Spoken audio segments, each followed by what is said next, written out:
Okay, welcome back to day 14. This is the 14th of November. Today we're going to be talking a little bit about influence and asking about what is it that lasts the longest with regard to that. Influence is a word that we hear everywhere. Usually it's followed by things like followers or likes or reach. But the kind of influence that matters, the kind that really lasts, doesn't start online.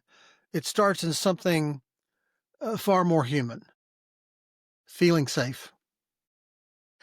Before any of us can be influenced, before we can trust, agree, or even really listen openly, we have to feel safe and that we belong to some kind of a group or idea that's larger than just ourselves.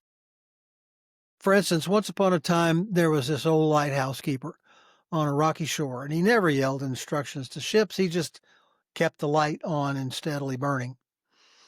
One day, a young sailor ran into him as he was taking his groceries back toward the lighthouse. He stopped him and he said, lighthouse keeper, listen, why don't you shout or wave flags or blow a big horn? They'd notice you faster, the ships."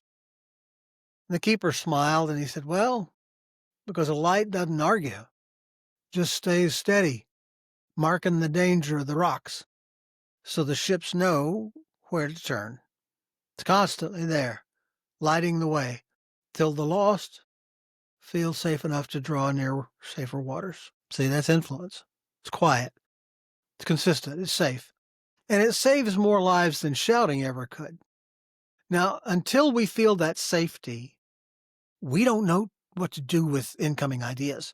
We hold them kind of at arm's length. We get skeptical. We don't have anything to do with them. We're suspicious. There's simply no place to put the data that's coming in. But once we do feel safe, once we sense that we're part of the story that's being told and we know where we fit, where the data fits, the guard starts to lower, and suddenly that message has somewhere to land. It moves from "who are you" to sounds interesting. Let's see where we can go with this. That's when influence can begin. You see, influence isn't about convincing people of anything. It's about connecting with them, about being familiar enough that when you speak, something in them says, "Yeah, I recognize this voice. I trust this person." Another example, there was once a little auto shop in town, nothing fancy, but there were folks lining up around the block to bring old Ben their cars. And a competitor once asked him, "Ben, what is your secret? You don't even advertise." And old Ben grinned and said, "Oh, I do. Every time I listen." And the guy said, "What do you mean?" And so he went on. He said, "People come in scared, Dave, afraid I'll cost too much or that some mechanic is going to try to take advantage of them. So I don't talk cars first. I talk fear. Once they know I'm not the enemy and that I understand what they are afraid of, they get a sense that I can see through their eyes. They feel safe. They're knowing that I'm on their side. Then they can actually hear what their car might need." See, old Ben didn't sell repairs. He sold safety and trust. And because he did, his influence reached every family who drove away then feeling protected. That's the very reason that I started doing the Crossroad Diner.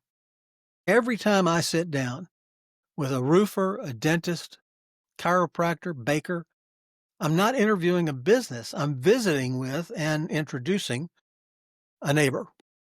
And something beautiful happens then. They stop being a name on a sign and they become a familiar friend in business. People use the trust that they borrow from me, some of my trust, in this new person. When that happens, the news story opens the heart. Their influence finds a safer home in these new listeners. Story doesn't push its way in, it invites its way in. Lets people see who you are before you ever ask for their business.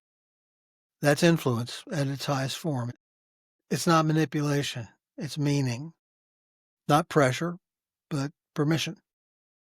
When you tell your story with honesty and warmth, you give people a place to belong. And that belonging, your message takes root in. Not in an algorithm, in a relationship. not in a marketing plan, in a memory. If leadership is how you lift, then influence is how you linger. It's the echo that keeps speaking long after the microphone goes off. So, tomorrow, we'll talk about what multiplies that influence, because influence without integrity is just noise. Integrity is what makes your message believable. It's what turns a good story into a trusted one. So join me tomorrow, day 15, integrity, the multiplier of influence. Because when your words line up, your influence doesn't just grow, it lasts. This is Steve on Story, and we'll see you tomorrow.